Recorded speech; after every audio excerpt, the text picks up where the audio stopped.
There are things man was not meant to know. But that doesn't mean that they don't know us.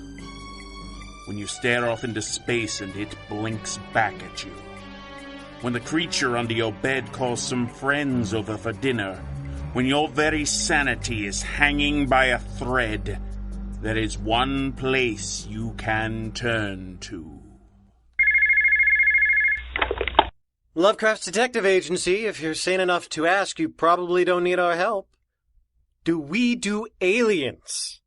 It's a rather loaded question. Yes, I see. Forgive me for asking, but I have been burned by this nomenclature issue before. You are speaking of aliens in the sense of out of this world, not merely out of this country, yes? All right, that's a step in the right direction, but to further define the scope of this problem, are they extraterrestrial or extra-dimensional in nature? Of course, you were hoping I could tell you that. Well, listen, I specialize in unknowable and unspeakable horrors. No, in this case, I suspect there is a difference between unknown by you and unknowable. Similarly, the fact that your vocal cords cannot mimic their language is more of a pronunciation issue than to say they are actually unspeakable. No, I don't mean to be pedantic, it just comes naturally. Now, there's no need for that tone. I didn't say I wouldn't help, but I think I'll need to make a preliminary visit to see if this is the sort of thing I can assist with. Are you looking at my website by any chance? All right, since this is just a preliminary visit, take, let's say, 15% off the rates listed there? Oh, you hadn't looked at my rate sheet yet. I quite understand. If it is of any comfort, that particular horror is both knowable and... Hello? They hung up. Since the topic of your fees have come up, we have a little bit of a problem. The books don't balance? Balance what? Our conversation has developed a loose connection, I think. You said the books don't balance. What are they supposed to balance? If I stack this peppermill on this side and this antique brass knife on the other... Then the book will disintegrate into a fine green mist and reform slowly over the next full moon. Yes, Gladys, that's all as it should be. The books in question are not ancient tomes, but rather the entries into the financial records. Those are colloquially referred to as books. And balance, in this case, refers to the equilibrium that the notations of incoming funds should be at least equal to those indicating expenditure. Oh. Banal use of two potentially dangerous words, I grant you. And since I doubt I will fare any better with the question, are we in the red or in the black? Ooh, ask it. Those are my favorite colors. Gladys. At least in this dimension. Now, my dear. Let me return us to the unambiguous for the present. What is the nature of the financial difficulty we seem to face? I am not able to cash Mr. Smith's check. This is one of the Mr. Smiths we name as such because the real name might tear a hole in the fabric of reality? Yes, the one with the purple hat who smelled like pepperoni and grass clippings. Ah, yes. Is this an issue of insufficient funds for the check? Not really sure. I never seem to get that far. The teller looks at the check, examines the signature, and then their eyes sort of start to melt. It's been 4 tellers so far. It's really unprofessional. I think we should change banks. Yes, well, I think they might agree. Take the smoked glass with you next time you go to the bank, and if Mr. Smith returns for another case, remind me that we'll have to insist on a cash payment. Were you expecting a client today? Nope. Well then, this shall be a surprise to both of us. How portentous. Is portentous the optimistic way of saying ominous? I refuse to answer on the grounds that you're probably right. Open the door, if you please, my dear. Come in, please. Good morning. My name is Mordecai Lovecraft, and this is my assistant. Mr. Lovecraft, you've got to help me. Gladys. This matter obviously has some sense of urgency, so I'll let you get right to it. Please remember, however, I deal exclusively with unknowable and unspeakable horrors. Does your problem fall into one or both of these categories? I'm not sure. That's actually a promising start. Please continue, Mr. Truskowski. Algernon Truskowski. Wow, if that's your name and you can't say what's going on, it must be unspeakable. I think I'm cursed.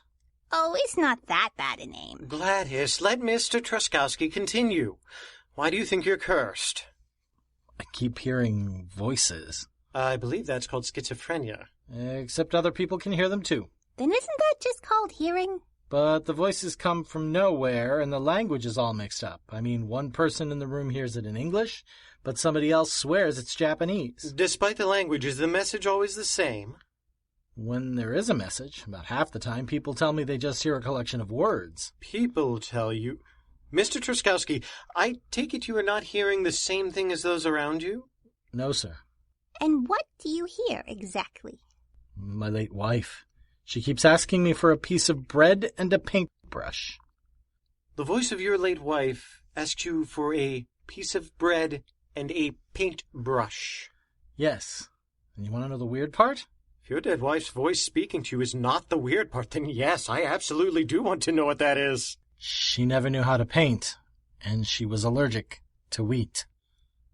Mr. Truskowski, I don't believe your experience is at all unspeakable. Based on the multiple language issue, it appears to be polyspeakable, if anything.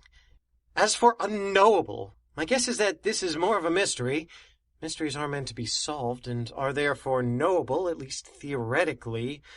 No, your case is neither unknowable nor unspeakable. I would have to categorize it as simply weird. So you won't help me? Actually, Mr. Truskowski, today is your lucky day. As I say, I deal exclusively in the unknowable and the unspeakable. As with most rules, however, exceptions are possible. Your case falls into one of my standing exceptions to this hard and fast rule. What exception is that? It's weird enough to make him curious.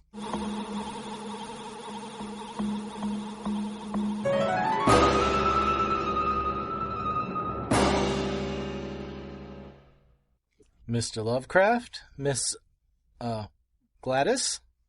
This is my daughter, Calpurnia. Good afternoon, Miss Truskowski. I actually go by my late husband's name, Mrs. Fritz, but Calpurnia is fine. You are both a widow and the daughter of a widower? Yes. Is that important? Possibly. Without knowing precisely what's going on, I really couldn't say.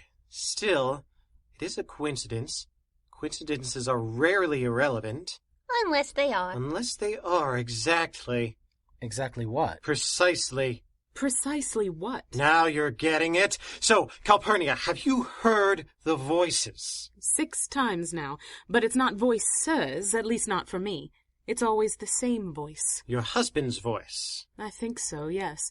It's been quite a few years since he passed away. Memories fade, and besides, I'm so busy telling myself that it can't be him. Do you follow me? I at least understand why you're hesitant to commit to an answer. That's very empathetic of you, Mordecai. I assume. Thank you, my dear. Now, Calpurnia, did your husband and your mother die in similar circumstances? My mother? He probably means your stepmother. You see, Mr. Lovecraft, Calpurnia's mother, Isadora, passed away almost 15 years ago. She is not the voice I am hearing. I remarried recently, and my wife Rose died a little less than a year ago. It is her voice I hear. Any similarities in the deaths? They both died in their sleep, sudden asphyxia. They stopped breathing for some reason. You didn't think that unusual? With Seth, Calpurnia's husband, it was just one of those medical oddities. Just a tragic reminder that life is fragile, and sometimes there aren't any answers. And when Rose passed on? I looked for a common cause. I mean, of course I did. But you have to understand, Mr. Lovecraft, there wasn't anything. Seth and Calpurnia were living with me at the time, but that wasn't even in the same house. And before you ask, it wasn't the same bed, the same sheets, the same pillow, anything. Nothing was the same in the 2 rooms? Nothing at all? Lampshades, paintings on the wall? I don't know. Maybe? I didn't exactly keep an inventory, you know. Fair enough. It's a detail I'd like to look into eventually. Eventually. I'm not quite sure that I can make any specific plans for dealing with the situation until I hear the voices in question for myself. Well, Mr. Lovecraft, I don't know what to tell you. They don't exactly appear on demand, you know? Perhaps they do, Mr. Truskowski. But first we need to know how to make those demands. I know someone who might be able to do just that. Gladys, would you call Beth Page, please? You want to bring in Madame Zostara? Exactly. I couldn't remember her stage name for some reason. I'm frankly impressed you remembered her real name. Yes. Is this some kind of medium? You think we've been hearing my late husband's ghost? No, I'm not convinced it's ghosts. It doesn't really fit into any of the classic molds. However, Beth... Madame Zostara? Yes, of course. She's more of a psychic amplifier than a medium. In most cases, the results are the same, as she certainly does make it easier for ghosts to manifest themselves around her. Charming girl, really. I simply don't have a reason to work with her often. Any reason why? In my particular specialty, the last thing I generally want is for the air to be more filled with psychic energy. It's sort of like not bringing the grenade launcher when you go to fix the oil refinery. But you think this is an exception? Sometimes the grenade launcher is just the tool for the job.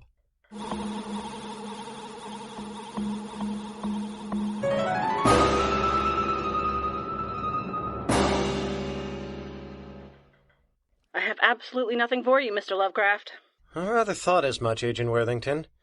Sorry if this was a waste of your time, but I did need to check. I thank you for doing this legwork for me. A negative result didn't take too long to come up with. The wife and the son-in-law were examined by 2 different medical examiners in 2 different counties. Neither of them has a criminal record, and I don't see any flags which would have been brought to the Bureau's attention. And I assume no criminal record for any member of the Truskowski family? Like I said, nothing at all for you. I even looked a few generations back. The whole family has been model citizens since the great-grandparents came over from Wales. The Truskowskis came from Wales? That was the odd bit. Not your level of odd, I admit, but when they came to America, they changed the family name. They changed it to Truskowski. What had it been before? Smith, with a Y. Why, indeed. Clever. Will this case take very long for you, do you think? No way to tell for certain, but it has the feel of a case which will run into an abrupt ending. Why do you ask? Just seeing about plans for the weekend. I was looking to see about taking Monday off and making a little trip down to Myrtle Beach. Care to join me? Is this an acceptable topic during your working hours? Did I forget to mention I just went on a break? So what do you think? Oh dear. I do find our time together to be a joy and a pleasure, of course, but the beach. I don't know. I have a rather intimate knowledge of some of the things which lurk in the depths of the ocean. I see. Well, would you object to staying firmly on the sand with me as I lay relaxing in my bathing suit? Myrtle Beach is lovely this time of year. Ah, that's probably my consultant. Goodbye, Janet. Try not to die or go insane, my darling. I shall always endeavor to do so. Mordecai, it's so good to see you again. Since that thing with the 8 heads, if I recall. I try very hard not to. My apologies. I did need your psychic boosting to deal with that one. And when you overloaded the brains, the heads exploded in such a pretty shade of purple. Hello, Gladys. You're looking... I'm looking, Both of you. Mordecai, have you looked at your aura? Not of late, no. Thought I heard the doorbell. Are you the specialist Mr. Lovecraft called in? Miss Page, was it? Madame Zostara. When I'm working, I am Madame Zostara. I insist on it. Sorry, no offense meant. And none taken. But, Mordecai, you really need to look at this man's aura. Of course I've done that. You mean the area around the mouth? Is something wrong with my mouth? It's not the easiest thing to describe, but your mouth does not appear to be entirely under your own control. It's as though something else is putting words in your mouth and has been for some time. I noticed the same thing going on with your daughter. And with you, Mordecai. It's not as old, certainly, but I'm seeing it affecting you as well. Oh, dear. Well, we can't have that, can we? It seems to have gotten its hooks into you now that I look closer, Beth. Madame Zostara. Apologies, I can't seem to keep your stage name on the tip of my tongue. For Mordecai, that's a pre-existing condition. I've been here less than 5 minutes, and I am already beyond tired of whatever this thing is. Shall we? Mr. Truskowski, if you would be so kind as to get Calpurnia? I'm here. What's going on? Let's find out, shall we? Speaker, sayer, teller, tongue, let your tone and pitch be sung. Let your voices raise and say what it is you have to say. I don't know that all the chanting is really necessary, but I do so love her sense of drama. Do I tell you how to do your job? He deals with unspeakable things. How could you? Hang on. Are you getting something? Oh, yes. Give me a piece of bread and a paintbrush. That's my wife again. And with the psychic boost, I believe we're all hearing it. Dance with the white dog. All right, now I'm sure that's my husband. Mein Hut ist klar. German, yes? My hat is clear. What on earth does it mean? Jag har en cat. Ah, Swedish. That takes me back. Though I don't remember where. Sweden, perhaps? Maybe, but not the one you're thinking of. I don't believe this is getting us as far as I'd hoped. All right, we can hear you. Now tell us what you've really got to say. The girl hates tin. Did that help? Well, the nonsense seems more focused. These pants eat pears. Think about what you just said. I can't find any deeper meaning here. They're sentences, but only just. I find it very interesting. This pickle is blue. Then you shouldn't eat it. Wait. Say that again. If you understand me at all, say that again. This pickle is blue. Mordecai? Don't say my name. Don't say anyone's name. You, male client of mine. The polysyllabic names. That's something that your family is known for? Yeah, Granny always said people would remember a name like... Don't say it! Run! Get out of this house! Get out right now! Me? Yes, you! The one person here with a monosyllabic first and last name. Run! Listen to the expert on the unspeakable horrors and run! Oh, crap.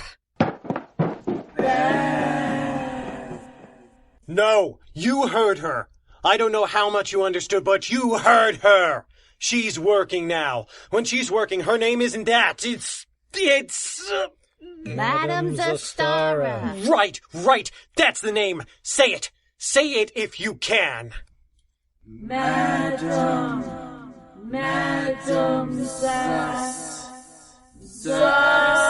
Nope! Not even close. And by now she's out of earshot. You can't get to her. I think we're safe for the moment. Can you, I don't know, explain anything? Anything at all? Not exactly. But to put what I've surmised into a nutshell, this thing eats words. Oh, okay. You don't see that every day. But that explains a lot. Can I disagree with that statement? Mr. No! Still no names, please. And I know that's difficult for you. That's what this thing has been doing to you all your life. The mark on the aura around your mouth. You nearly always use at least part of the name of the person you're addressing when you talk. Am I wrong in thinking your whole family does that? Has done so since you've been a child? No, you're not wrong. It's been doing the same thing to us. Glad... My assistant never calls me by my full name. I'm usually Morty to her, but not in here. For myself, it's rare that I even remember someone's name, but around you two, that doesn't seem to be the case. It wants us to say full names. I don't believe the voices really understand language. That's the reason for the nonsense. But they, or it, what have you, does understand that names have power. Figured that out a long time ago. Sometime after it linked itself with your family would be my guess. Our family? Somehow. Someone in your family attracted this thing. Not sure on the details, though. If one of your ancestors traded away part of their soul for the ability to sway crowds with their voice, that would do it. It's been with you ever since. And some time after that, it learned the power of names. If it can say your name, it can control you further. It doesn't have to simply feed on your words. It can take your voice, your very breath, and add it to its own. Then how are any of us alive? Because you got the one with the stutter. Sounds unbelievable, I grant you, but not really any more unbelievable when you think about it. For whatever reason, there's a great deal of difficulty with more than one syllable at a time. One of your ancestors must have figured that out. That's why your family changed their name a few generations back. The long names are a defense you've developed.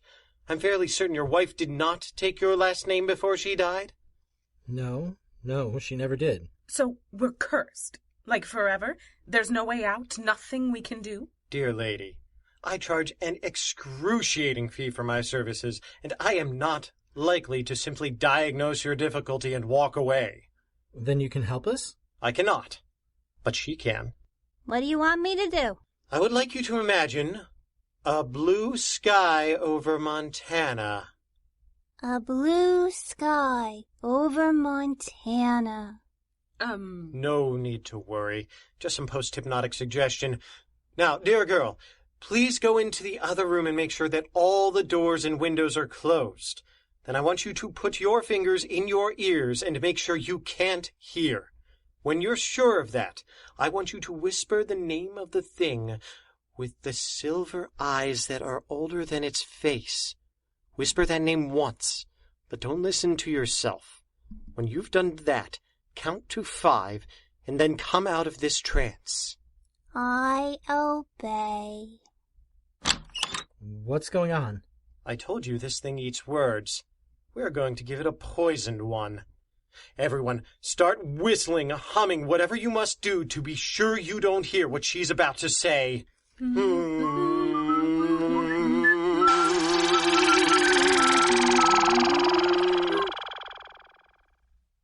Congratulations. You are now curse-free. Morty, I feel really hungry right now. I am unsurprised. Let me take you to lunch. Mr. Truskowski. And we can consider that more evidence that this exercise worked.